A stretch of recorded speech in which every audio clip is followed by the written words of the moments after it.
Alhamdulillahi hamdan katsiran tayyiban mubarakan fih kama yuhibbu rabbuna wa yarda. Alhamdulillahilladzi bi ni'matihi tatimmus shalihat. Alhamdulillahilladzi khalaqal insan 'allamahul bayan.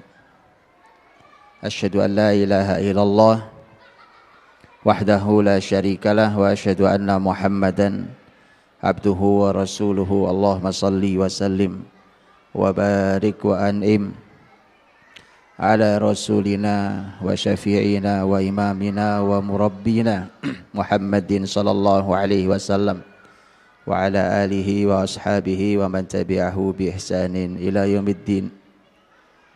Subhanaka la ilma lana illa ma 'allamtana innaka antal alimul hakim. Allahumma anfa'na bima 'allamtana wa 'allimna ma yanfa'una wa zidna ilman ya alim. Amma ba'd. Saudara-saudariku yang dimuliakan Allah Subhanahu wa taala, mukminin dan mukminat hafizakumullah. Ustaz Herfi hafizakumullah. Alhamdulillah, pagi hari yang indah, duha yang istimewa, kita yang datang semoga mendapatkan keberkahan dari Allah Subhanahu wa taala. Semoga diberikan ilmu yang bermanfaat dan semoga diberikan keturunan yang menyejukkan pandangan mata kita dan kelak mereka yang harus menjadi unsur perbaikan untuk zaman ini. Saudaraku rahmati Allah, Ustaz Herfi menyampaikan ayat sudah, menyampaikan tafsirnya juga sudah, menyampaikan hadis sudah, menyampaikan contoh dalam sejarah juga sudah. Maka sudah sangat lengkap, dan kalau sudah lengkap seperti jari saya, kalau jari saya 5 dia lengkap, kalau saya tambahi jadi 6 malah nggak lengkap dia. Makanya ini sudah cukup. Jadi kalau saya sebenarnya tidak nambahi harusnya. Ustaz Herfi meminta saya barusan untuk saya mencoba mendalami profil yang beliau sampaikan. Saya ingin memulai dari buat saya sangat dalam, ini yang saya sempat naikkan di media sosial, di fanpage saya, ketika itu tanggal 1 Sya'ban,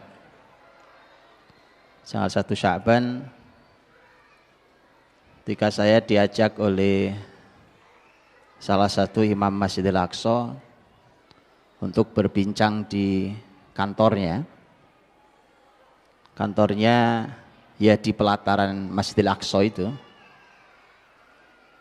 Yang menarik adalah subuh itu, karena waktu itu habis subuh itu beliau membaca surat Al-Hasyr dalam sholatnya. Setelah itu beliau mengajak saya untuk berbincang tentang surat Al-Hasyr. Itu sudah saya tulis di Facebook saya. Yang luar biasa teraduk-aduk secara rasa di dalam diri saya ada banyak poin.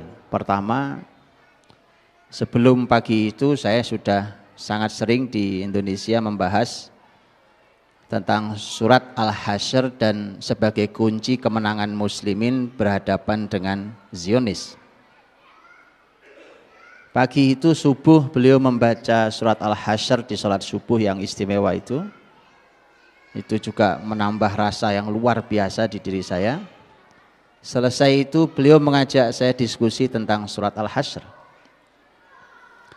Ada kalimat yang sangat dalam di antara diskusi beliau. Beliau mengatakan, bukankah muslimin di awal-awal surat Al-Hasyr disebut sebagai ulil absar, fa'tabiru ya ulil absar, ayat yang kedua. Maka ambillah ibrah wahai orang-orang yang memiliki absar. Absar itu pandangan. Kata al-basar itu pandangan. Kata basirah itu artinya ilmu yang bisa menunjukkan jalan. Karena tadi Ustaz Herfi sudah menyampaikan ada fitnah kecerdasan. Jadi hati-hati, fitnah kecerdasan itu bahaya. Jadi jangan dipikir kalau kecerdasan itu adalah kunci segalanya. Justru terkadang dia kunci kehancuran. Kunci kehancuran. Dia fitnahnya ada. Dan Ustaz Herfi sudah menyampaikan lengkap di ayat-ayat tadi.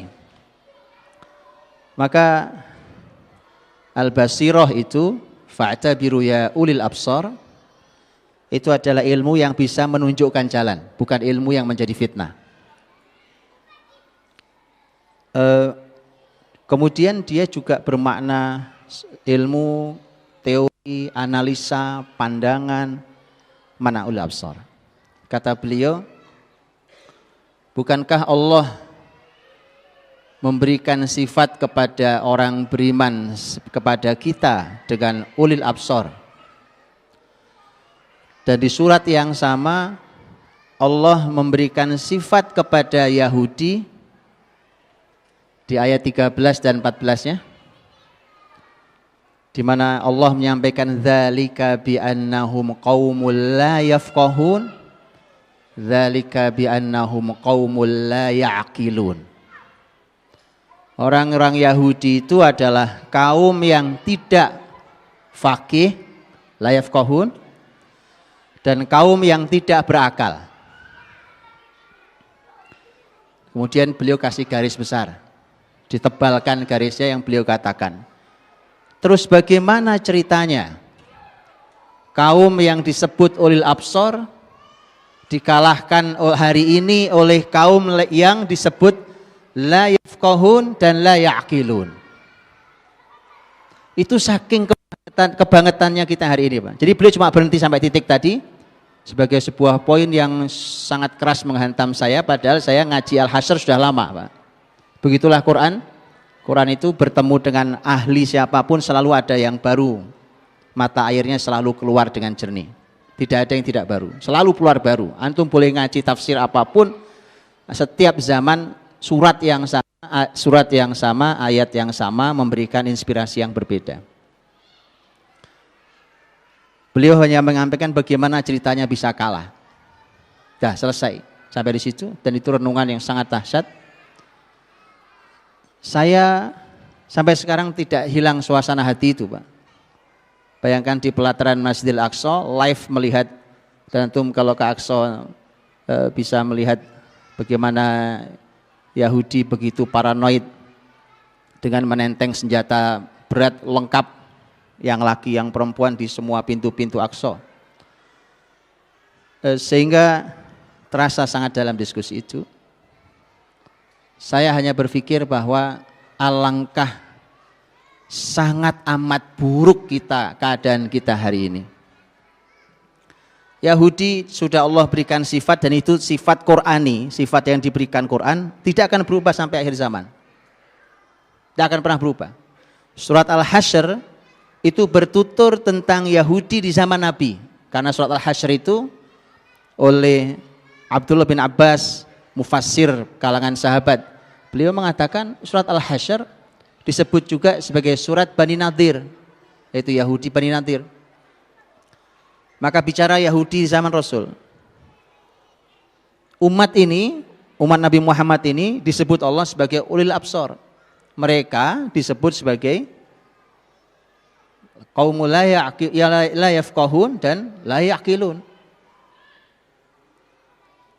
Jadi bangsa yang tidak faqih, bangsa yang tidak berakal, kok sampai bisa mengalahkan kita, itu dikarenakan saking buruknya keadaan kita.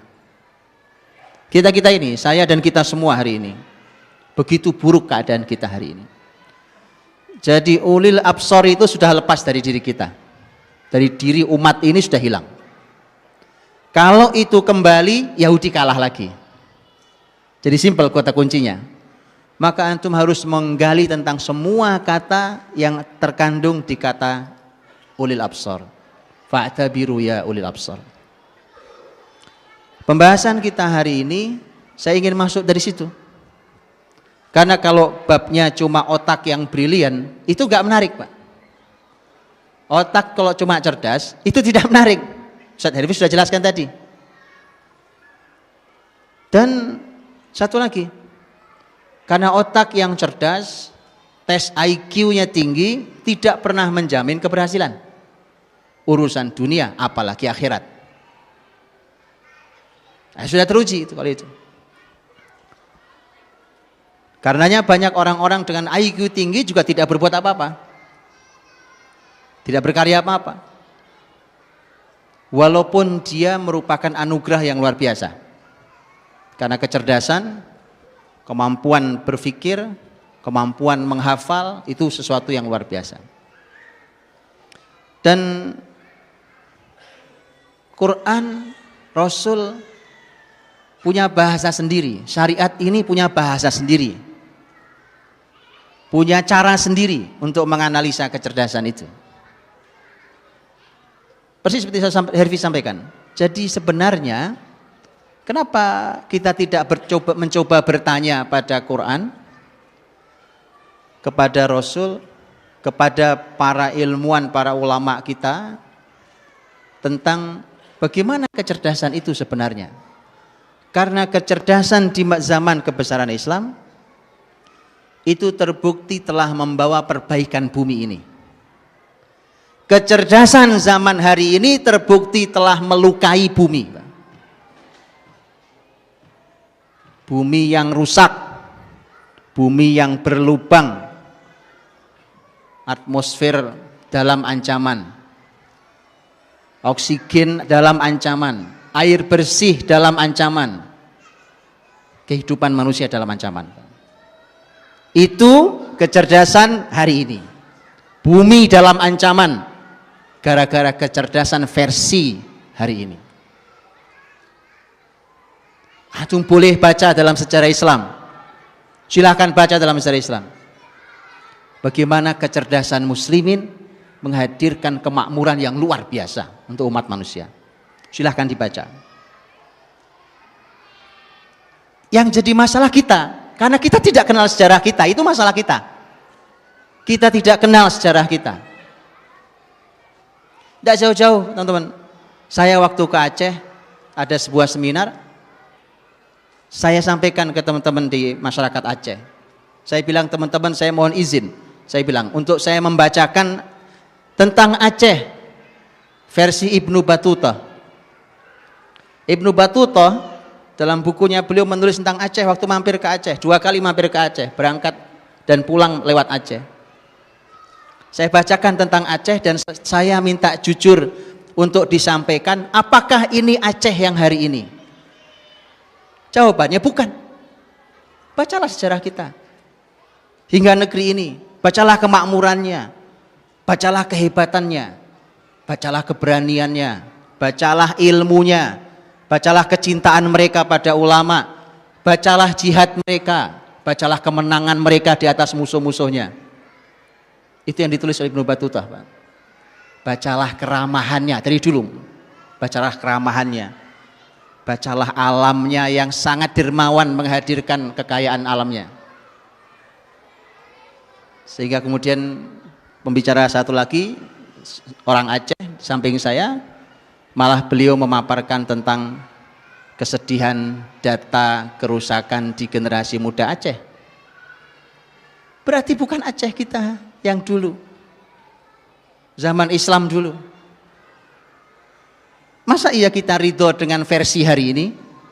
Masa iya kita ridho dengan versi kecerdasan hari ini? Masa antum mau ditipu oleh kalimat kecerdasan hari ini? Kemudian antum ikut berbagai macam tes kecerdasan, udah macam-macam caranya. Intinya adalah jualan. Antum udah tes kecerdasan pakai cara apa? Macam-macam bukan? Dites dengan cara ini, dengan cara itu, tes kecerdasan untuk lihat kecerdasan kita. Kalau perlu untuk melihat bakat anak-anak kita dan seterusnya. Subhanallah. Teman-teman, ini seharusnya kita pikirkan di semua lini kehidupan. Hari ini kita hanya bicara kecerdasan.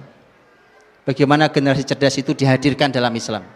Wallahi, kalau itu antum hadirkan, itu disaksikan oleh dunia Islam. Bukan hanya muslim yang menyaksikan itu, menyaksikan bahkan orang-orang non muslim tentang bagaimana Islam menghadirkan generasi yang brilian. Saudara dirahmati Allah Subhanahu wa taala. Di dalam Islam bahkan kalau antum pasti kenal dengan ilmuwan besar abad ke-6 Hijriah, meninggal tahun 597, Imam Ibnu Jauzi rahimahullah taala, ulama terkenal. Ibnu Jauzi itu orang cerdas, Pak. Ini orang cerdas banget nih. Orang cerdas yang beliau sendiri yang bercerita tentang dirinya di beberapa bukunya tentang kenangannya waktu masih kecil. Beliau meninggal itu meninggalkan lebih dari 400 kitab, 400 karya buku. Dan karya ulama dulu bukan karya kita hari ini. Karya kita hari ini cuma tebel halamannya, itu ngejar pasar. Kalau diperes sebenarnya dia seperti kerupuk kena air. Anda tahu kerupuk besar, coba kasih air, asli cuma segitu, cuma digoreng jadi lebar. Persis sama, buku kita tuh cuma buku gorengan, digedein, isinya nggak ada, Pak. Mohon maaf saya, karena ada di antara kita yang cuma copy paste dari berbagai macam buku, dikumpulin jadi satu, dijual lagi, diganti covernya. Yang jujur, tolong yang jujur, Pak, pada diri sendiri, dan tolong umat ini jangan diberikan lagi kebohongan-kebohongan. Tolong yang jujur, Pak. Umat ini tidak kunjung baik karena ilmuannya tidak jujur. Ilmuannya tidak jujur, Pak. Cacat di ilmuannya, cacat di umat ini. Orang-orang cerdasnya tidak jujur dengan dirinya, apalagi dengan Allah Subhanahu wa taala. Ibnu Jauzi meninggalkan kitab, silahkan dibuka kalau antum tahu kitabnya. Silahkan buka, lebih dari 400 kitab di berbagai bidang ilmu. Puluhan ribu bahkan ratusan ribu orang masuk Islam di tangan beliau. Entah sudah berapa orang yang kita sadarkan dan kita syahadatkan di tangan kita hari ini. Lihat bagaimana orang dengan karya sebesar itu, orang luar biasa cerdasnya. Beliau nulis buku. Di antara buku yang beliau tulis adalah Akhbarul Azkiya, berita tentang orang-orang cerdas. Ada bukunya sudah, Pak. Masalahnya kita ini belajar sama orang kafir itu aja loh. Saya sering bilang kita ini gampang silau, terpukau oleh orang kafir. Ulama sudah ninggalin kitab, Pak. Abad 6, beliau wafat tahun 597, sudah wafat. Sekarang 1439, kitabnya masih ada. Antum sekarang buka di web, antum download juga dapat. Cuma karena kita tidak pernah belajar dari ulama kita. Saya sudah sangat sering sampaikan ini. Kita ini tidak paham, tidak mengerti ulama kita, tapi kagum dengan ilmuwan kafir. Selalu di semua ilmu begitu. Silahkan dibuka, Pak. Kitabul Adkiya, karya Imam Ibnu Jauzi rahimahullah ta'ala. Nanti saya bacakan beberapa riwayatnya. Dan beliau menyampaikan tentang teori kecerdasan, ya Pak. Dan sebagiannya harus diuji. Ini kan kalimat manusia, mungkin benar, mungkin salah. Tapi ini ulama, jangan salah. Silakan diuji. Karena diantaranya beliau menyampaikan tentang kecerdasan dilihat dari postur tubuh. Saya nggak tahu itu ilmunya, karena saya nggak ngerti, cuma baca saja. Tapi apakah ini benar? Silakan diuji oleh ilmu antum. Antum yang mengerti tentang ilmu fisik, postur tubuh dan hubungannya dengan kecerdasan, silakan diuji. Buka kitab ulama. Mereka menantang Anda semuanya. Jangan jadi orang yang tidur, Pak. Umat ini perlu keseriusan antum. Antum melek tiap hari saja, umat ini belum kunjung baik. Bagaimana kalau tidur terus, ya kan? Siapa? Ibnu Jauzi menyampaikan tentang teori kecerdasan. Tentu dengan versi ulama dulu yang bahasanya tidak pernah panjang-panjang. Tapi kandungan bahasanya dia perlu digali dengan berbagai penelitian ilmiah hari ini. Apalagi di dalam buku itu beliau sebenarnya banyak menyampaikan riwayat sebagaimana gaya ilmuwan abad itu. Kemudian beliau menyampaikan tentang bagaimana kecerdasan dimulai dari kalangan para nabi. Ayo sekarang kita bicara Pak. Asal kita bicara kecerdasan, siapa yang kebayang? Yang jujur. Jujur sama saya. Saya bilang orang paling cerdas. Coba. Yang jujur. Orang cerdas. Bilang ke saya. Hah? Gak usah bohong. Orang cerdas. Siapa? Hah? Einstein? Ya Einstein cuma 160 IQ-nya. Saya punya murid di Kutab 160 IQ-nya. Diuji kemarin di Bandung. Wallahi. Simpel banget. Einstein. Inilah teman-teman. Ibnu Jauzi memulai kitabnya setelah bicara teori kecerdasan. Beliau mulai urutan nomor 1 kecerdasan adalah Al-Anbiya. Cara pandang yang salah memang kita ini. Gitu ya. Ayo kita perbaiki yuk. Ini bukan masalah gimana caranya anak cerdas. Itu simpel banget. Nanti di belakang saya sampaikan sebentar selesai. Mulailah cara pandangnya jangan salah. Karena begitu kita salah memandang, kita akan salah mengagumi, kita salah meneladani. Akhirnya korbannya generasi kita. Mulailah dari Al-Anbiya. Nomor 1 dipaparkan oleh beliau contoh-contoh kecerdasan para nabi. Kebayang? Setelah para nabi beliau menyampaikan siapa? Setelah itu siapa kira-kira menurut antum? Ada yang pernah baca?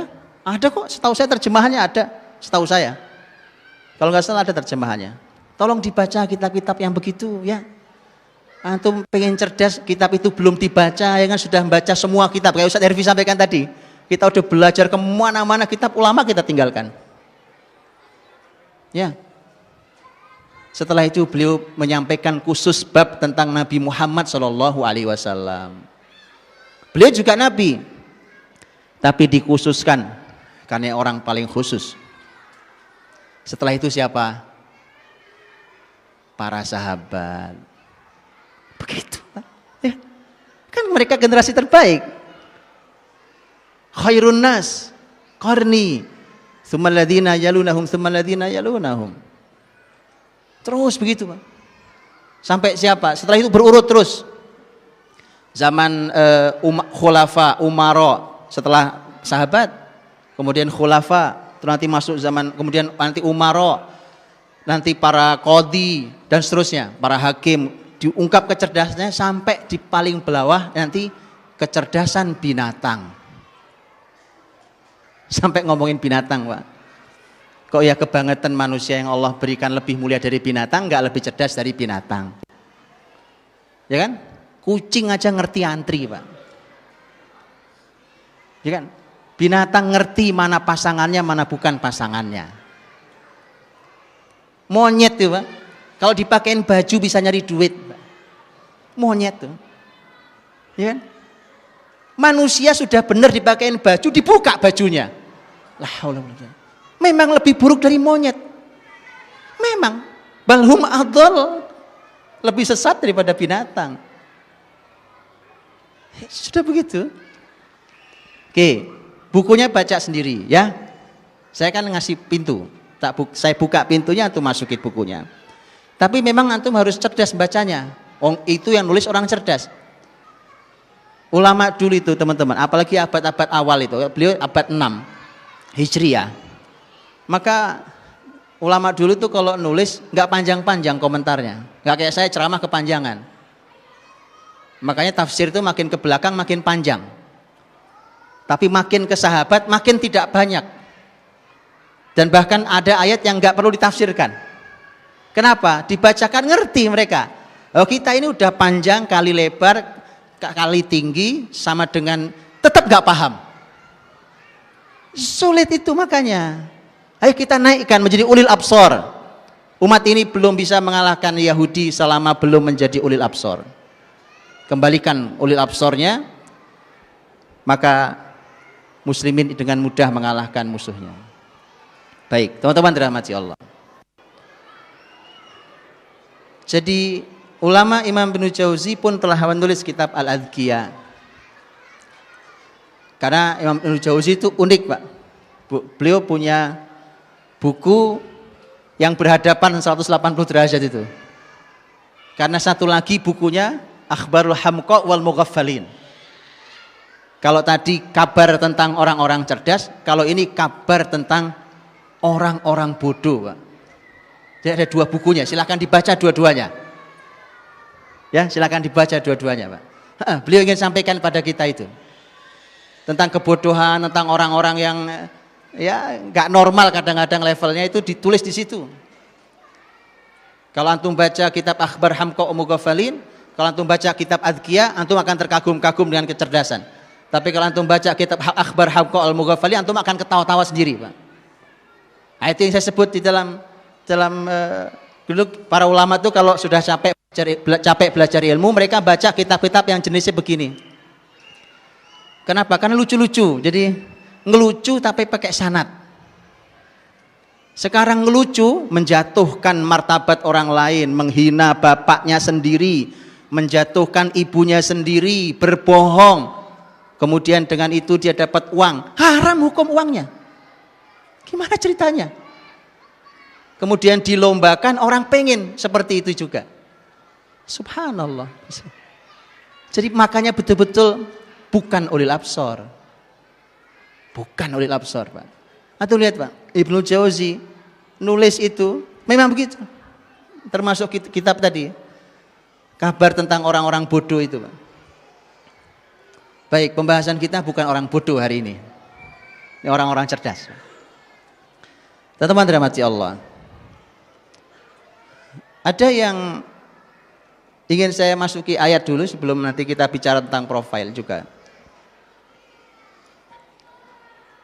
Ketika Allah menyampaikan tentang orang Yahudi, kalau muslimin tadi ulil absor, tentang orang Yahudi itu pembahasannya adalah al-fiqh dzalika bi annahum qaumul la yafqahun, mereka kaum yang tidak faqih. Dan yang kedua la ya'qilun, yang tidak berakal. Teman-teman tahu apa bedanya faqih la yafqahun dengan la ya'qilun? Saya tidak tahu terjemahannya apa. Yafqahun itu terjemahannya apa di situ? Paham ya? Yafqahun apa terjemahannya, Ustaz? Al-Hasyr ayat 13. Yafqahun dan la ya'qilun, dan itu cacatnya Yahudi, Pak. Jadi mereka, ini kisah tentang Yahudi sejak zaman Nabi Muhammad SAW. Mereka tidak yafqahun, mereka tidak faqih, dan la ya'qilun, tidak berakal. Nanti saya sampaikan bedanya. Tapi apa artinya? Tidak mengerti. Terjemahannya tidak mengerti. La yafqahun tidak mengerti. Kalau la ya'qilunnya? Sama juga. Tidak mengerti juga. Oh, berarti kita memang nggak ngerti baca terjemahan, Pak. Bagaimana ceritanya? Kata la yafqahun dengan la ya'qilun artinya sama. Tapi Masya Allah, jazakallahu khair pada penerjemah-penerjemah yang luar biasa. Karena beliau-beliau berjasa dan berpahala besar untuk kita. Tapi begitulah keterbatasan bahasa. Ya, keterbatasan bahasa itu ya begitu. Nanti saya tunjukkan pentingnya antum belajar bahasa Arab di belakang, Pak. Kalau antum mau cerdas, Pak, belajar bahasa Arab. Nanti saya tunjukkan di belakang, babnya di belakang, insya Allah. Kalau enggak nanti ingetin saya. Kata fiqh la yafqahun, al-fiqh ini karakter Yahudi supaya antum paham, dan antum harus beda, supaya menang harus beda. Al-fiqhu, kata fiqh itu artinya adalah pemahaman yang dalam. Karena ada yang kalau Anda ngobrol sama orang ditanya, Anda paham? Paham. Begitu didalami, oh ternyata kamu nggak paham. Karena pemahamannya dangkal, Pak. Di pemahaman yang sakal. Al-fiqhu, makanya ada ilmu fikih. Antum tidak akan bisa belajar fikih kalau tidak paham yang dalam. Harus paham dalam baru bisa masuk ke kitab fikih, Pak. Kitab fikih itu perlu pemahaman sangat dalam sampai namanya fikih. Dulu ilmu akidah namanya juga fikih. Disebutnya sebagai al-fiqhul akbar. Fikih yang paling besar itu akidah.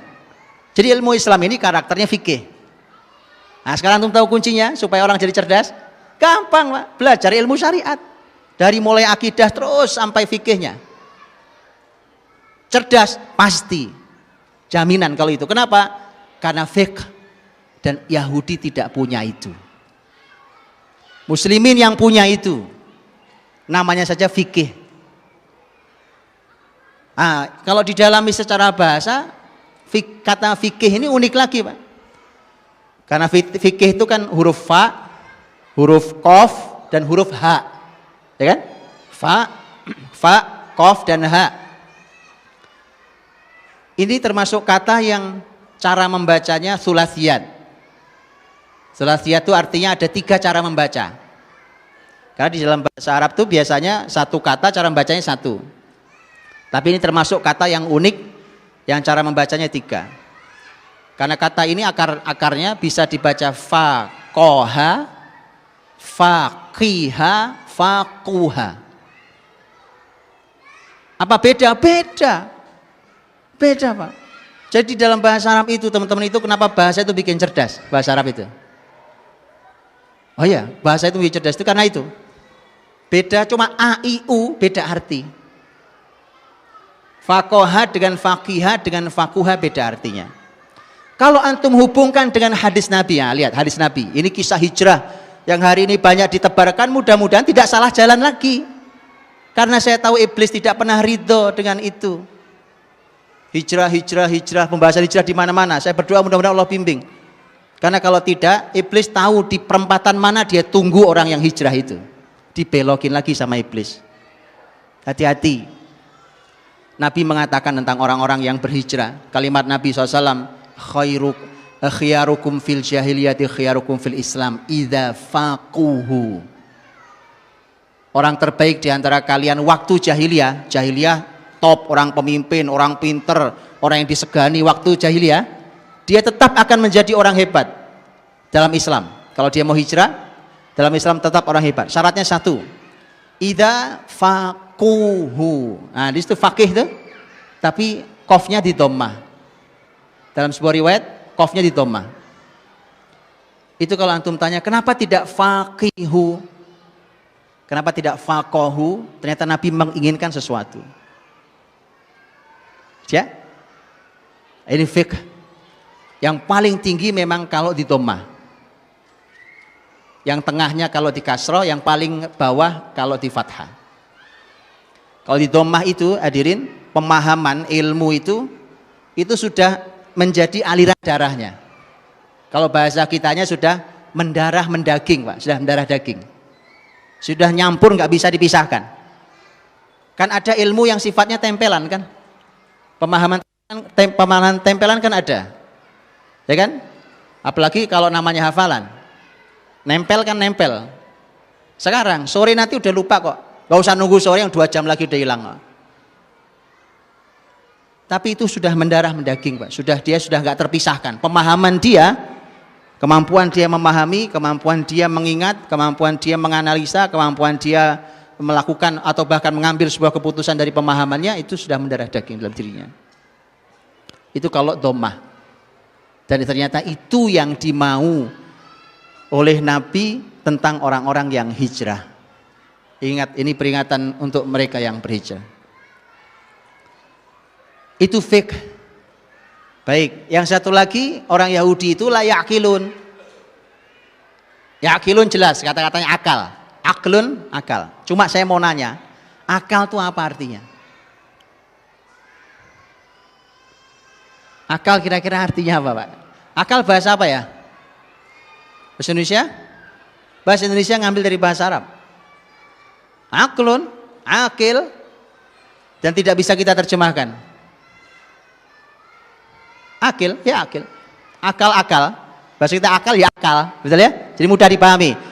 Cuma ketahuilah apa arti aslinya. Kata ya'qilun dari kata ain, ada qaf, ada lam. Kata aqala, Bapak Ibu tahu orang Arab pakai sini, pakai apa nama ini? Kalau pakai kutroh itu, simak itu dia ada yang melingkar di atas kepalanya, betul? Itu namanya iqol. Iqol, ain qaf lam sama akad. Bapak Ibu kenapa namanya iqol?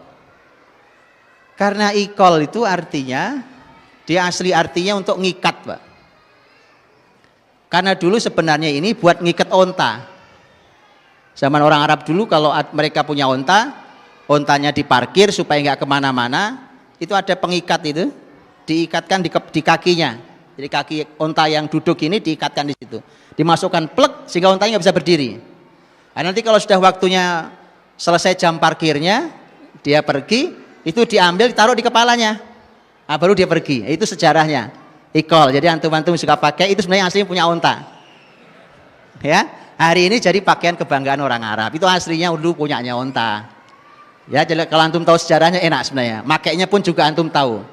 Iya, ini punya onta, minjem ya kan, dari sini iqol karena dia ngikat. Aqlun, dia ngikat. Ata'aqala, ternyata juga dia nanti ada beberapa kata yang dipakai dalam Quran, karena di Quran ada ulil absar, ada ulil albab, ada ulin nuha, betul ya? Itu semua berhubungan dengan kecerdasan, tapi antum harus dalami satu-satu.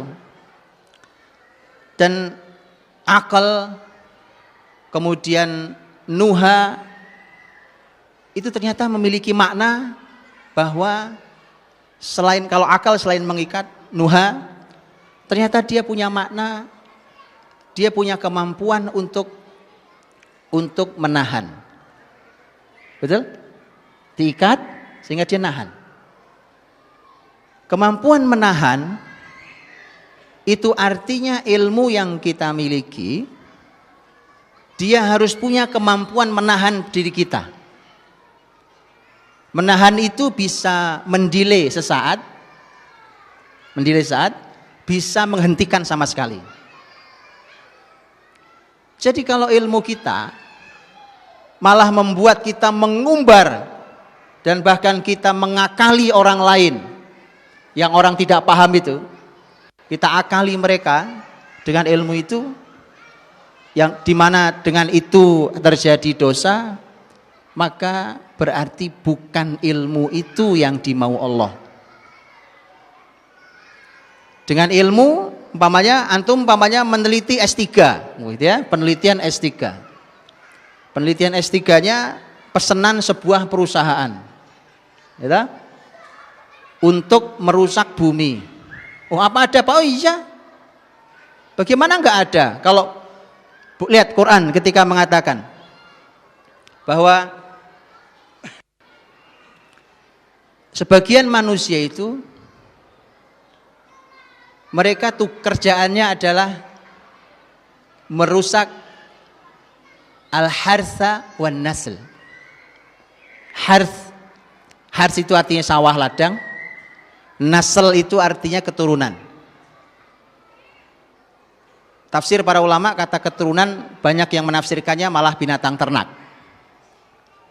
Coba sekarang lihat, gara-gara rekayasa ilmiah, rusaklah tanaman, rusaklah binatang ternak. Kambing kayak babi, babi kayak kambing. Jadi sebenarnya kambing atau babi? Boleh dimakan apa tidak boleh dimakan? Kalau kambing berkahnya luar biasa, kalau babi haram. Nah, terus gimana? Gara-gara ilmu pengetahuan. Ilmu pengetahuan. Tanaman sama. Tanaman Masya Allah barokahnya. Ini ditanam berbuah, bisa ditanam lagi berbuah, ditanam lagi. Enggak bisa sekarang. Ditanam berbuah berhenti. Kenapa? Karena Anda harus beli bibitnya ke pabrik bibit. Harus bagaimana ceritanya? Untuk itulah teman-teman, maka ini kata ya'qilun itu Allah menginginkan kepada kita agar ilmu ini bisa punya kemampuan menghentikan diri kita. Dia mampu mendelay atau bahkan menghentikannya. Baik. Landasan ini cuma pembuka. Teman-teman harus membahas lebih detail tentang apa yang dimau tentang kecerdasan dalam Al-Quran. Kemudian nanti Nabi berbicara tentang masalah kecerdasan juga. Rasul menyampaikan itu. Para sahabat juga menyampaikan hal itu. Generasi salafus soleh dulu juga menyampaikannya. Pemaparan tentang bagaimana dalam sejarah orang-orang di dalam Islam kecerdasan luar biasa itu sesuatu yang sebenarnya saya sudah sering sampaikan dalam banyak hal. Contohnya saking banyaknya, Anda mau contoh di zaman manapun ada, mau contoh di bidang apapun ada. Dan itu merupakan keistimewaan muslimin. Saya berikan beberapa contoh untuk nanti saya lari pada ujungnya, berujung pada zaman Turki Utsmani. Saya ingin berikan beberapa contohnya, Pak. Kalau berbicara tentang sahabat Rasul radhiyallahu anhum ajmain, itu masya Allah teman-teman, ada orang-orang yang memang lahir sudah pinter. Jadi memang ini bawaan. Ya, orang bilang ini bawaan lahir, Pak. Kok kamu pinter? Iya, bawaan lahir, Mas. Gitu, Pak. Jadi memang ada orang-orang cerdas bawaan lahir, Pak. Itu memang nggak bisa bodoh, memang nggak bisa bodoh, memang pinter terus dia. Bahkan dia berkarya dengan hal itu. Di antara orang yang luar biasa, bahkan disebut paling luar biasa untuk urusan kecerdasan, antum perlu pelajari biografinya, adalah sahabat mulia Amr bin As radhiyallahu anhu. Yang itu cerdasnya orang itu luar biasa, makanya beliau dicacat oleh orientalis. Dicacat, Pak. Nanti begitu ngomong Amr bin As, bahasanya itu orang yang licik itu. Nah itu wal iyadzubillah, itu mereka tanggung jawab dengan kalimatnya di hadapan Allah Subhanahu wa taala, nanti berhadapan dengan Amr bin As di akhirat. Radhiyallahu anhu, padahal Nabi memuji Amr bin As luar biasa. Dulu masyarakat terbaik dulu mengatakan adhaduhatil Arab, orang paling cerdas di kalangan orang Arab itu. Tentu ini kita tidak bicara Nabi Muhammad ya. Orang paling cerdas di kalangan orang Arab itu ada 4. Tadi saya sudah bilang yang satu Amr bin As radhiyallahu anhu. Yang kedua Muawiyah, sama ini.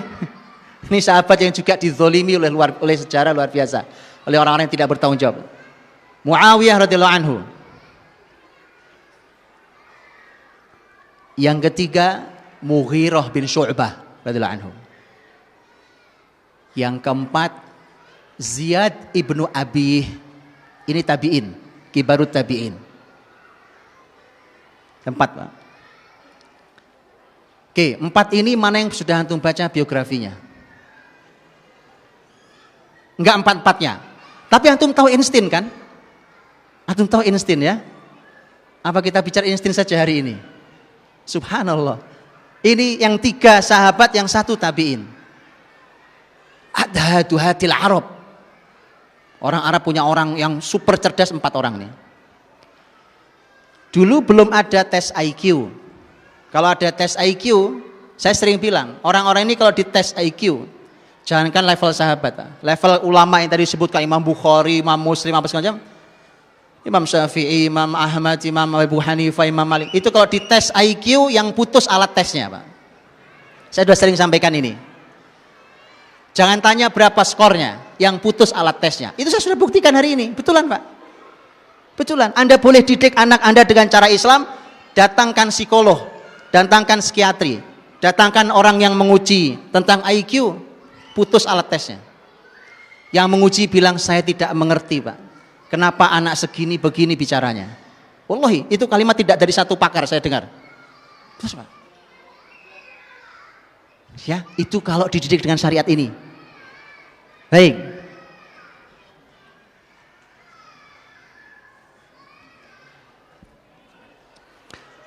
Jadi adhaduhatil Arab, ada sebuah ceramah bagus dari seorang ahli ilmu. Beliau mengatakan ini keempat-empatnya orang berkarya luar biasa. Amr bin As, Muawiyah radhiyallahu anhu itu orang sangat cerdas, bahkan ini Muawiyah ini teman-teman dulu sudah di apa dulu ya, masa jahiliyah dulu, waktu masih masa jahiliyah Muawiyah lahir itu sudah masyarakat orang-orang sudah bilang ini calon pemimpin Arab. Ibunya marah kok. Loh, anak didoain kayak gitu ibunya masih marah. Celakalah anakku ini kalau cuma jadi pemimpin Arab. Coba. Antum harus belajar kadang-kadang sama orang jahiliyah, Pak. Loh, karena ibunya nanti Masya Allah kan, antum tahu ibunya. Sahabat nanti mulia. Jadi ibunya nggak ridho kalau anaknya cuma jadi raja Arab. Celakalah dia kalau cuma jadi raja Arab. Dia akan jadi pemimpin seluruh manusia. Terbukti apa tidak terbukti? Terbukti. Yang dia pimpin bukan cuma orang Arab. 20 tahun jadi menteri, 20 tahun jadi khalifah. Coba ada orang kayak begitu, Pak. Dan 20 tahun di masa dia, ketenangan muslimin kembali setelah sebelumnya kurang lebih 10 tahun muslimin dalam guncangan di internalnya. Segitu kuat hebatnya. Jadi dia dikenal dengan kepemimpinan yang luar biasa itu dan dikenal dengan al-hilm. Hilm itu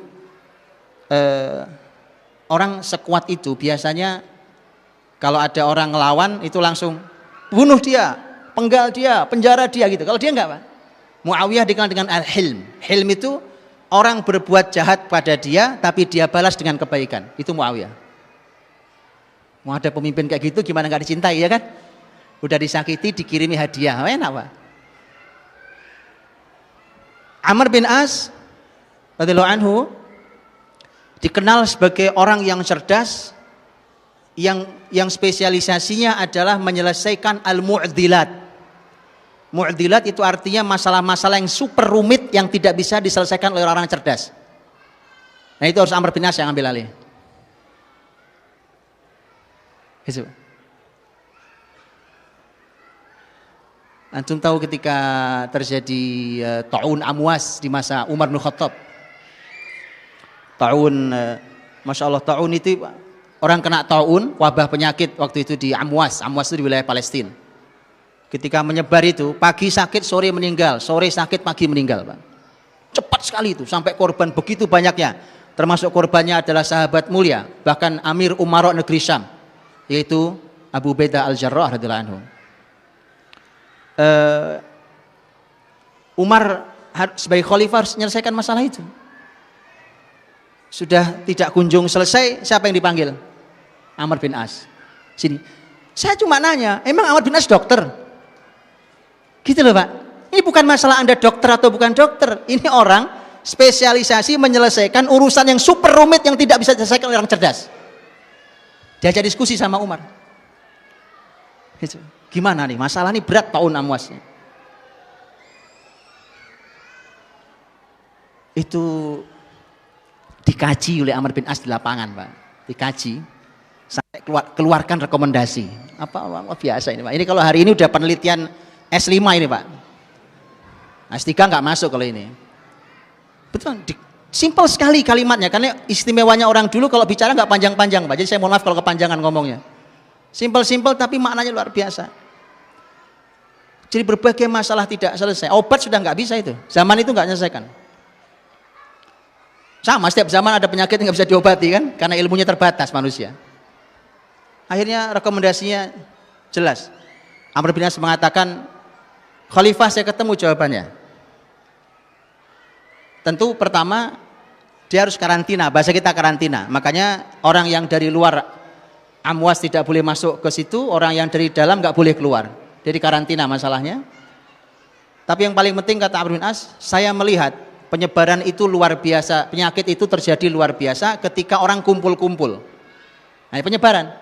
Maka saya meminta mereka untuk berpisah. Itu keputusannya, berpisah. Itu berpisah, Pak. Jadi bahasa simpel-simpel zaman dulu tapi luar biasa. Maka ada yang pergi ke sana, pergi ke lembah, masuk ke gunung sana, masuk, pisah. Masyarakat ini harus pisah. Itu hanya hitungan hari selesai urusannya. Masalah berat, Pak. Itu spesialisasi Amr bin As. Jadi antum harus belajar dari Amr bin As tentang masalah itu. Itu orang secerdas Umar. Umar orang cerdas sekali, Pak. Nabi sampai mimpi tentang ilmunya Umar, saking hebatnya Umar ya, radhiyallahu anhu. Nah, itu Umar itu sudah, kalau dengan Amr bin As itu sudah Masya Allah, Pak. Begitu akrab dan dekatnya, sampai Umar mengatakan Amr bin As ini orang yang bumi manapun dia pijak layaknya jadi pemimpin. Jadi ada orang yang memang tidak pantas jadi rakyat, gitu ya. Makanya tolong sadar diri, kalau kelasnya rakyat jangan mimpin, gitu loh Pak. Tolong sadar diri, karena memang ada orang kayak Amr bin As. Kata Umar, dia nggak pantas jadi rakyat, pantas saja dimanapun dia berada, pantasnya jadi pemimpin. Itu Amr bin As, Pak. Nah, itu kalimat jujur dari Khalifah Amirul Mukminin, Khalifah Adil Umar bin Khattab radhiyallahu anhu. Umar pernah dikerjain sama Amr bin As, Pak. Pernah dikerjain sama dia. Itu, tapi gara-gara itu maka Mesir terbuka dan seluruh Afrika terbuka, bahkan masuk ke Eropa. Itu awalnya adalah Amr bin As ngerjain Umar. Antum tahu kisahnya? Belajarlah ya, belajar istilah. Amr bin As radhiyallahu anhu itu sudah ngerayu Umar berkali-kali. Dan ini ngerayunya tidak bohong, karena Amr bin As itu dari sejak jahiliyah dulu itu kerjaannya memang bolak-balik Afrika, Pak. Antum tahu kan kisah bahwa muslimin ketika hijrah ke negeri Habasyah? Nah, ini pentingnya belajar akademi sirah memang. Saya agak susah ngomongnya ketika antum tidak belajar sirah. Itu kan yang dikirim oleh orang Quraisy untuk narik muslimin Amr bin As. Betul ya? Amr bin As itu begitu dialog dengan Najasyi, itu dialognya sudah langsung akrab. Kenapa? Kenalnya sudah lama. Dan kenapa yang dikirim Amr bin As selain kemampuan berdiplomasi, memang juga kemampuan juga perkenalan yang akrab dia dengan Najasyi. Jadi wilayah Afrika itu dia hafal banget. Afrika itu hafal banget dia. Makanya ketika selesai penaklukan Syam, Palestina diambil alih oleh Umar, Amr bin As itu ngerayu Umar. Kita lanjutkan ya, sampai masuk Mesir ya, masuk Afrika. Umar bilang jangan. Karena Umar itu sangat khawatir pada muslimin, Pak. Umar tidak mau ada muslimin satu saja yang jadi korban. Amr bin As meyakinkan, kata Amr bin As, Mesir itu negeri yang kaya, pertahanannya lemah. Itu dikasih jaminan, saya lebih paham. Tapi tetap enggak, jangan. Dirayu, akhirnya boleh deh, cobain. Tapi yang memimpin harus dia, karena dia yang paham. Amr bin As radhiyallahu anhu. Tapi Amr bin As itu tahu bahwa Umar ini nampaknya masih agak ragu, Pak. Karena begitu nanti dia rapat lagi dengan para staf ahli, yaitu para sahabat, bisa berubah pikiran tuh Umar. Benar. Umar dari Madinah kirim surat, Amr bin As lagi ada di Palestina, masih masuk di bumi Palestina. Datang utusan bawa suratnya Umar radhiyallahu anhu. Kemudian utusannya mengatakan, Amr bin As ada surat dari Khalifah, pegang dulu. Amr bin As mulai merasa ini ada sesuatu di surat ini. Lihat Pak, orang cerdasnya luar biasa itu. Jadi dalam tanda kutip Umar pernah dikerjainnya apa dia nanya pada orang ahli, kita ada di mana sekarang? Oh, ini bumi Palestina, wahai Amr bin As. Bumi Mesir mana? Itu kalau kamu sudah lewati lembah itu maka itu udah Mesir. Oke. Pasukan bergerak Pak. Pasukan bergerak. Begitu kaki menginjak perbatasan dan sudah masuk ke wilayah Mesir, mana suratnya? Sini bawah sini. Betul Pak, Anda tahu isi suratnya. Lihat Pak, analisanya luar biasa, nyaris kayak dukun Pak. Surat belum dibuka udah tahu isinya. Apa bunyinya suratnya? Kalau kau masih ada di luar Mesir, maka kembalilah. Tapi kalau kau ada di dalam Mesir, lanjutkan. Nah, sudah di Mesir saya sekarang. Jadi Mesir, Afrika, Eropa, itu jasa Amr bin As ngerjain Umar bin Khattab. Orang-orang cerdas dua-duanya, orang-orang soleh dua-duanya. Gitu ya, jadi tolong dibaca. Bagaimana Amr bin As ngerjain musuhnya, itu luar biasa. Palestina punya orang sangat cerdas, dikenal dengan Artabun. Kita disampaikan ke Umar ini ada Artabun Palestina. Ini orang cerdas sekali, jadi nggak boleh sembarang orang kau kirim. Kata Umar, tenang, Kalau Romawi punya Artabun, kami punya Artabun. Dikirimlah Amr bin As radhiyallahu anhu. Habis dikerjain Amr bin As, Pak. Antum baca sejarahnya gimana dikerjain Amr bin As itu. Begitu seterusnya. Mughirah bin Syu'bah radhiyallahu anhu. Mughirah bin Syu'bah itu dikenal sahabat yang punya kemampuan menyelesaikan masalah seketika. Jadi kalau ada orang perlu berpikir sangat cepat, tidak perlu analisa dan tepat, itu Mughirah bin Syu'bah. Oh, kita ini kebanyakan seminar workshop, masalah nggak selesai. Gitu ya? Itu gara-gara kebanyakan orang-orang yang sedang diskusi. Mughirah bin Syu'bah datang masalah seketika diputuskan, apalagi kalau masalah-masalah genting yang seketika harus diputuskan, itu jagonya Mughirah bin Syu'bah radhiyallahu anhu. Gitu Pak, itu isinya itu orang-orang kayak gitu ya. Itu Islam itu isinya, sahabat kenapa hebat mimpin bumi, itu isinya orang-orang kayak gitu. Bukan orang-orang yang kagum sama Persia Romawi. Bukan. Itu isinya kayak gitu. Ziyad bin Abi, itu kisahnya panjang. Mughirah bin Syu'bah juga punya kisah, Pak. Dia pernah dikerjain, Pak. Saya ceritain sedikit, waktunya habis saya. Saya belum ngomong bagaimana caranya, Pak. Mughirah bin Syu'bah pernah dikirim Umar untuk menjadi amir di Bahrain, negeri Bahrain, sekarang juga negara Bahrain namanya. Begitu memimpin, musuh-musuh Islam di Bahrain tidak suka. Akhirnya direkayasa, dan direkayasa itu oleh Umar akhirnya ditarik. Karena Umar juga menimbang tentang kestabilan masyarakat Bahrain, yang juga masyarakat yang ya perlu ditimbang kestabilannya. Ditariklah Mughirah bin Syu'bah, panggil ke Madinah. Orang-orang Bahrain, musuh-musuh Islam rapat. Begitu ditarik, sudah. Maunya ditarik sama Umar. Panggil ke Madinah. Pulang ke Madinah. Musuh-musuh Islam rapat. Rasanya, kayaknya Umar akan mengembalikan suatu hari. Kalau sudah tenang, dibalikin lagi tuh orang. Nah, kita nggak mau. Gimana caranya? Kita buat rekayasa. Itu orang-orang kafir ngumpulin duit, Pak. Terkumpullah uang 100.000 dirham, uang besar. Dikirimlah satu orang cerdas, pemimpin mereka, dikirim pemimpin musuh Islam itu, dikirim berangkat ke Madinah membawa uang 100.000 dirham. Diapain kira-kira uang itu, Pak? Kira-kira diapain uangnya, Pak? Datang ke Khalifah Umar, di sampingnya ada Mughirah bin Syu'bah. Pemimpin orang kafir ini ngomong, Pak. Wahai Khalifah Umar, saya bawa uang nih, uangnya ada 100.000 dirham. Ini uang muslimin, diambil oleh Mughirah, dititipkan ke saya. Orang gak ada yang tahu kecuali saya. Dia bohong. Umar kaget, Pak. Tapi Umar tuh orangnya husnudzon sama ini, Pak. Jadi dia tenang, kagetnya tetap harus bertanya kan. Apalagi di hadapannya musuh Islam, Pak. Mughirah, apa kata-katamu? Kata Mughirah, orang ini bohong. Saya tidak ngambil 100.000, tapi saya ngambil 200.000.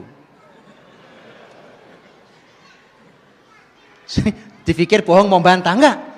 Bukan 100.000 saya ambil. Jadi kalau dia kembalikan 100.000, berarti dia ngambil 100.000. Kata Umar, mengapa kamu lakukan itu, ngambil harta muslimin? Kata Mughirah, saya banyak keluarga, saya punya tanggungan banyak, saya nggak punya uang. Itu Pak, si kepala suku itu sujud, jungkir balik di bawah, karena dia tahu habis ini mati dia Pak nih. Tidak wahai Umar, tidak, demi Allah tidak, saya tidak lakukan itu. Saya ini sebenarnya bukan uang yang dititipkan ke saya, ini orang pada ngumpulin uang. Mughirah senyum-senyum, kamu tahu sekarang? Umar nanya ke Mughirah, kenapa caramu menjawab seperti itu? Kata Mughirah, karena dia ingin menjatuhkan saya, maka saya buat dia menjadi hina. Itu Pak, itu Mughirah bin Syu'bah itu kerja Pak. Jadi seketika nggak pakai mikir, menyelesaikan masalah itu nggak pakai mikir, kelamaan Pak. Ya jangan numpuk orang cerdas saja Pak. Banyak masalah nggak selesai di tangan orang cerdas. Ziyad bin Abi disebut sebagai orang yang hadir di semua permasalahan. Jadi asal ada masalah apa, taruh dia beres. Di sana ada masalah, kirim dia beres. Ke sana beres. Besar beres, kecil beres, Pak. Itu Ziyad bin Abi. Oke, silakan dibaca ya biografinya. Nah, teman-teman dirahmati Allah SWT. Kalau itu level para sahabat, kemudian tabi'in, saya belum bicara tentang bagaimana para ilmuwan, bagaimana para ulama dari level para sahabat Nabi, bagaimana kecerdasan mereka. Saya sudah sering menyampaikan tentang masalah usia yang masih sangat awal, tetapi begitu luar biasa. Kemampuan mereka, karya-karya yang besar untuk perbaikan bumi ini. Itu sudah sering saya sampaikan. Waktu saya tidak panjang, saya sampaikan di ujung, Turki Utsmani. Turki Utsmani, nah teman-teman, ada buku yang menurut seorang penulis yang pernah saya baca, buku ini tidak boleh beredar 75 tahun lamanya.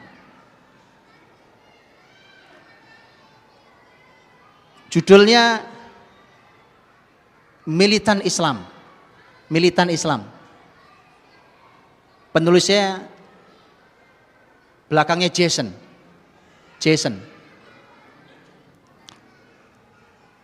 Ada bukunya ada. Kalau antum yang bisa bahasa Inggris baca bahasa Inggrisnya, yang bisa bahasa Arab ada terjemahannya. Setahu saya terjemahannya Al-Islam Ats-Tsauri. Terjemahannya. Tentang militan Islam ini, menurut seorang penulis yang pernah saya baca dari, kalau nggak salah penulis dari Emirat atau dari mana, nulis tentang bahwa buku ini 75 tahun tidak boleh dikeluarkan. Kenapa tidak boleh dikeluarkan? Nah, sekarang saya keluarkan. Saya keluarkan apa yang dibaca oleh para ilmuwan. Karena begitu antum baca, teman-teman, antum akan kembali ke Islam. Antum akan kembali mencintai Quran. Bahkan akan mencintai bahasanya Quran. Dan antum akan berusaha untuk bisa itu. Apa isinya, Pak? Di masa Turki Utsmani, sebelum Eropa keluar menjajah, Inggris dan Prancis melakukan penelitian. Penelitiannya diambil dari mulai Samudra Atlantik sampai Samudra Hindia. Mungkin gak nyampe Indonesia, Bang Min. Untuk mereka tahu sebenarnya apa kunci kekuatan muslimin itu. Kenapa orangnya hebat-hebat, cerdas-cerdas, kuat-kuat, kokoh-kokoh. Itu dia pengen tahu. Diteliti oleh Inggris dan Prancis, Pak. Hasilnya luar biasa, Pak. Lihat hasilnya. Ini salah satunya, sebagiannya. Ternyata karena pola pendidikan dari kecil. Karena ternyata dalam sistem kekhilafan Turki Utsmani, Islam itu, muslimin memiliki sebuah sistem pendidikan yang dasar, pendidikan dasar namanya kutab. Kutab itu anak-anak diajari yang paling dasar tentang Quran. Diajarkanlah Quran, terus bertahap dari mulai mereka membaca sampai hafal, sampai mulai paham isinya. Setelah itu mereka belajar bahasa Arab, bahkan mereka mulai menghafal kaidah-kaidah dalam bahasa Arab, dalam grammar Arab. Di antara yang mereka hafal adalah Alfiyah Ibnu Malik. Alfiyah Ibnu Malik 1000 bait, Alfiyah 1000 bait itu adalah grammar bahasa Arab. Jadi syair 1000 bait dihafal, itu dihafal oleh mereka. Jadi mereka menghafal grammar 1000 bait. Lu bisa bayangkan itu. Dan nampaknya itulah kunci kekuatan muslimin. Karena di sana terkandung banyak sekali keistimewaan. Di antaranya adalah apa yang disampaikan juga oleh seorang ahli bahasa. Ini juga dosen di Eropa, walaupun aslinya orang Mesir. Dan mungkin kalau tidak salah pernah beredar di terjemahan bahasa Indonesia di Di broadcast saya pernah baca, seingat saya. Kalau antum pernah baca, kalau tidak nanti antum boleh, ada videonya, wawancara beliau ada di televisi di Mesir. Seingat saya di Mesir. Seorang dokter, dia dosen bahasa di Eropa. Dia mengatakan bahwa hari ini anak-anak di barat itu umur mereka masih sekitar 3 tahunan, mereka sudah menguasai sekitar 16.000 kata. Sementara anak-anak Arab, karena mereka berbahasa pasaran, bahasa ammiyah, dan bahasa ammiyah itu sangat terbatas kata-katanya, itu anak umur 3 sampai 6 tahun itu hanya menguasai 3.000 kata. Ini hubungan antara bahasa dan kebesaran dan kecerdasan juga. Kemudian dia mengatakan, dia katakan bahwa di muslimin, dengan penelitian buku tadi itu, dia menyebutkan tentang buku itu, muslimin itu ternyata punya kekuatan di Quran dan di Arab, bahasa Arab. Quran itu disebutkan memiliki lebih dari 77.000 kata. Jadi kalau 16.000 lewat, Pak. 77.000 hampir, 77.500 hampir kata. Belum bahasa Arabnya. Belum dia kuasai grammar Arab tadi. Sehingga itulah yang disimpulkan oleh penelitian tadi, bahwa ternyata ini kekuatan muslimin itu. Nah, terus bagaimana caranya supaya mereka bisa menjajah? Maka perlahan tapi pasti 2 hal ini harus dihilangkan. Apa itu? Quran dan bahasa Arab. Maka Prancis dan Inggris punya madhab yang berbeda. Kalau yang Inggris membuat jenjang. Sekolah-sekolah yang kutab itu, yang belajar bahasa Arab, belajar Quran, macam-macam itu di-image-kan di masyarakat, tetap ada, tapi di-image-kan di masyarakat saat itu, ini untuk kelas orang-orang miskin. Pernah apa tidak? Indonesia mengalami bahwa yang sekolah agama itu anak-anak yang bodoh-bodoh. Pernah? Itu, Pak. Pesantren itu tempatnya orang buangan. Pernah? Pernah. Indonesia pernah punya itu. Wah, nyantri, wah pasti kamu gak diterima sekolah negeri ya. Kamu nyantri berarti gak terima sekolah favorit ya. Alhamdulillah hari ini sudah berubah. Maka ini kebangkitan, Pak. Ini kebangkitan nih. Ini harus dilanjutkan ini. Tapi hati-hati, iblis ada di perempatan jalan di depan. Oke? Kemudian dibuatlah kelas tengahnya, ini versi Inggris. Dibuatlah kelas tengahnya. Kelas tengahnya itu dibuatlah sekolah-sekolah negara. Sekolah-sekolah negara dibuat, dan itu untuk ekonomi menengah. Ya kan? Makanya kalau sampai hari ini, mohon maaf, ini belum hilang sampai sekarang. Sekolah menentukan tingkat perekonomian. Betul ya? Di mana kamu sekolah? Di sini. Oh, pas kamu orang kaya ya. Gitu ya? Ya. Itu masih pola Inggris, Pak.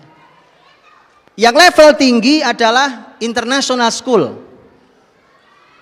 Masih ada sampai hari ini? Image itu masih ada?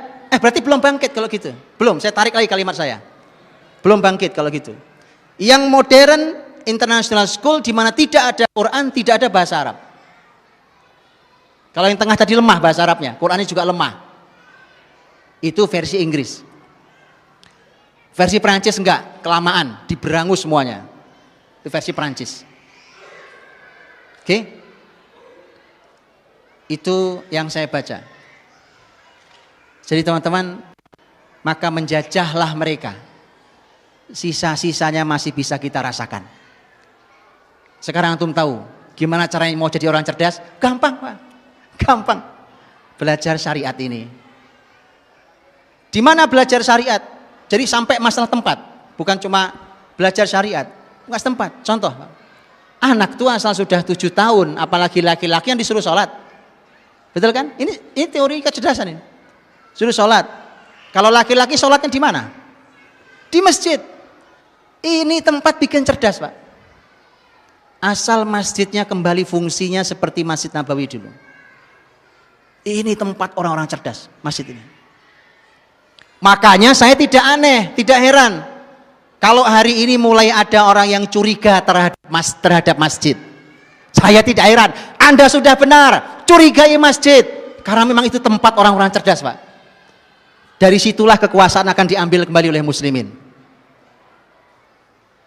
Jadi sudah benar kalau masjid dicurigai, Pak. Itu sudah benar. Ya, silahkan curigai. Anda berhadapan dengan ahlul masjid nanti di akhirat. Ya Allah. Oke, mudah-mudahan taubat. Kalau enggak taubat, saya enggak berani ngomong, Pak. Berhadapannya dengan ahlul masjid. Itu isinya orang-orang cerdas di masjid, Pak. Antum silahkan baca sejarah masjid di sepanjang sejarah Islam. Anda akan lihat di situ tempat didik anak supaya cerdas. Masukin ke masjid, Pak. Di tempatnya, pelajarannya, polanya dan seterusnya itu diurutkan begitu cerdasnya luar biasa.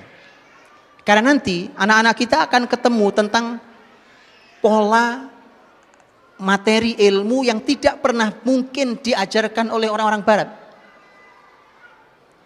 Mereka tidak punya ini. Kalaupun ngajarin orientalis terpaksa.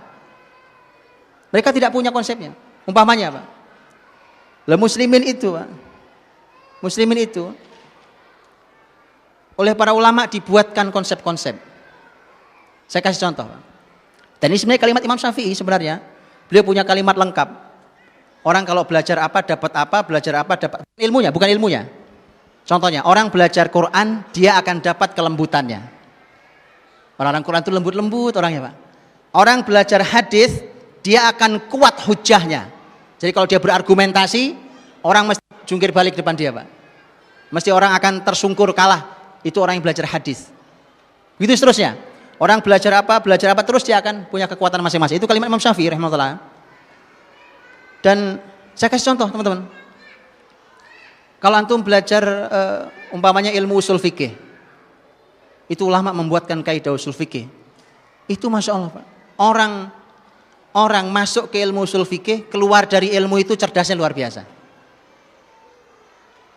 Orang belajar umpamanya ilmu mustalah hadis. Ini lain lagi karakter ilmunya. Jadi setiap ilmu punya karakter dan itu membentuk dirinya. Belajar usul fikih, belajar mustalah hadis, umpamanya belajar ilmu jarh wa ta'dil, belajar usul tafsir, belajar apapun, itu keluar dari ilmu itu cerdasnya luar biasa. Kenapa? Karena dilatih betul. Ada yang melatih ketajaman analisa, ada yang melatih kedetailan sesuatu, ada yang melatih kemampuan dia untuk menghafal, ada yang banyak yang dilatih. Banyak sekali yang dilatih oleh ilmu Islam ini. Itu anak-anak kita harus belajar. Karena itu warisan ilmu Islam. Warisan ilmu Islam, Pak.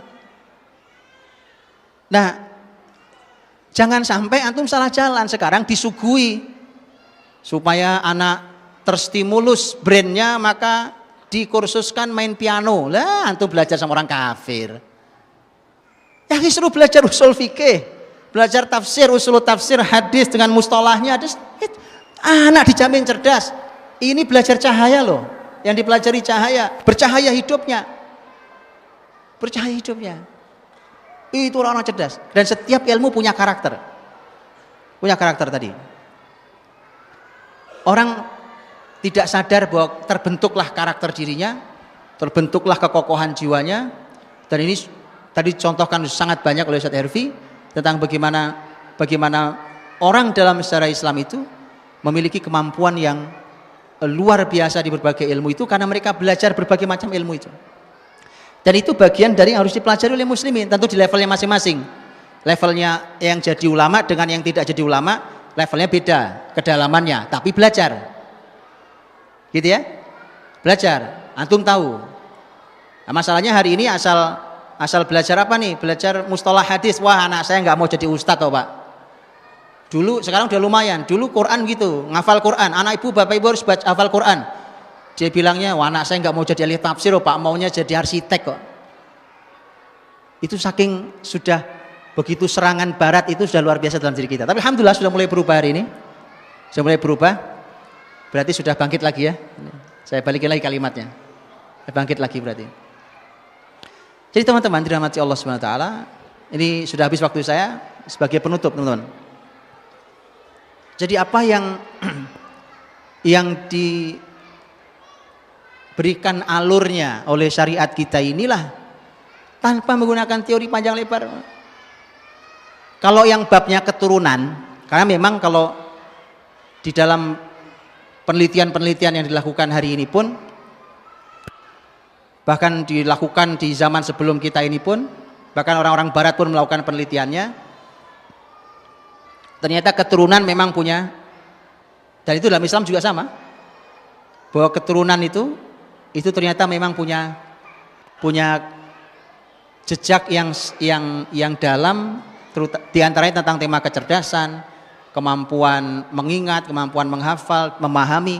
Itu ternyata ada yang sifatnya turunan. Tapi kalau yang sifatnya turunan, itu kan kita nggak bisa protes, Pak. Ya toh? Masa antum pengen balik lagi kan nggak bisa. Ternyata muslimin, Allah Maha Adil. Keturunan itu bukan segala-galanya.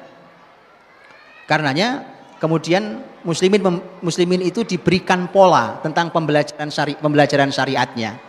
Sudahlah, makanya meyakini itu, ya. Jadi kalau tadi saya sampaikan, kenapa kemudian hilang kutab itu karena memang rekayasa Inggris Prancis.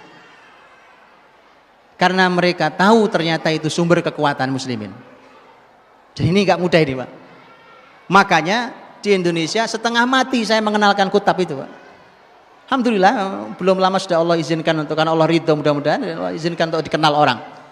Dulu bukan cuma orang awam, Pak. Mohon maaf, kadang-kadang ustadz ahli ilmu bilang, ini apa sih ini? Saking tidak kenalnya kita, karena memang begitu luar biasanya penjajah itu menutup itu sampai kita tidak mengenalinya. Tidak ada yang sempurna di awal, tapi setidaknya merupakan langkah awal. Baik teman-teman dirahmati Allah Subhanahu wa taala, saya bacakan kalimat sahabat mulia sebagai penutup supaya antum punya kenangan dengan kalimat sahabat, bukan kalimat saya. Kalimat sahabat mulia yang dicantumkan oleh Imam Ibnu Jauzi dalam kitabnya tadi, kitab Al-Adhkiya tadi, kitab orang-orang cerdas. Ketika sahabat mulia Abu Darda radhiyallahu anhu menyampaikan tentang tanda orang-orang yang berakal. Abu Darda berkata, qala Abu Darda,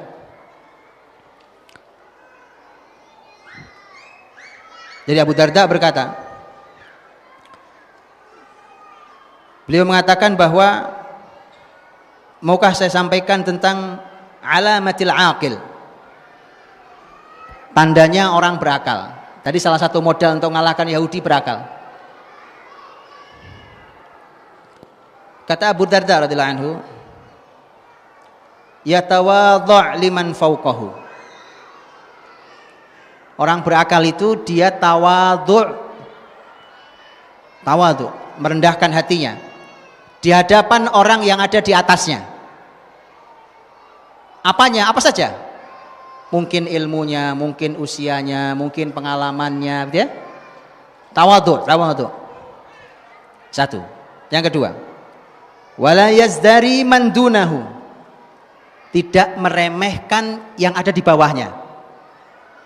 Yang lebih kecil, ilmunya lebih sedikit, itu tidak diremehkan. Tidak dijatuhkan, tidak. Itu orang berakal.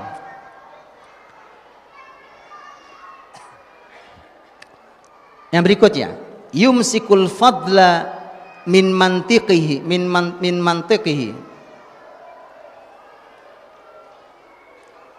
Dia selalu memegang keutamaan dalam pembicaraannya. Jadi sebicara itu, ngobrol bahkan yang santai, ngobrol santai sekalipun, itu mesti ada keutamaan yang dia bicarakan. Bahkan mungkin bercanda. Makanya seperti Imam Ibnu Jauzi nulis buku yang lucu saja seperti tadi tentang Akhbar Hamqa wal Mughaffalin, lucu. Antum kalau baca lucu, ketawa sendiri. Tapi itu ada keutamaannya. Yang berikutnya, yukhaliqun nasa bi akhlaqihim. Dia berinteraksi dengan manusia dengan menggunakan akhlak baiknya. Bergaulnya dengan masyarakat menggunakan akhlak yang baik. Kalau bicara, sekarang kita punya masyarakat dunia maya. Ya. Kalau bicara, bicara tapi dengan akhlak. Kalau diam, diam tapi dengan akhlak. Ya. Kalau komentar, komentar tapi dengan akhlak. Itu akhlak.